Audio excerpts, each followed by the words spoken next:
Swirl swirl wine मध्ये 4-5 प्रकारचे हे असतात. वाईन जेव्हा आपल्याला कुणी पोर करतं ना देतो. तेव्हा आपण बघतो सी म्हणजे कलर कसा आहे. ओके. पेल येलो आहे, डार्क येलो आहे, Great. लाईट येलो आहे, गोल्ड आहे, लाईट गोल्ड आहे. ते सी त्याला म्हणतो सी. ओके. दुसरा स्वर्ल. स्वर्ल स्वर्ल म्हणजे हे फिरवणं, फिरवा. असं फिरवायचं.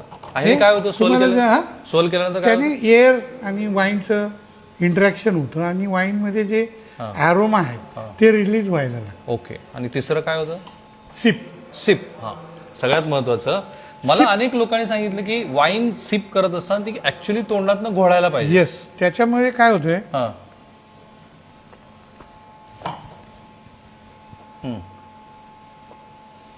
आपल्या जिभेला आहे ना 4-5 टस्ट बर्ड असतात. राईट, बरोबर. पुढे मागे साईडला. पुन्हा एकदा करून दाखवा ते. हा, तर ती घेताना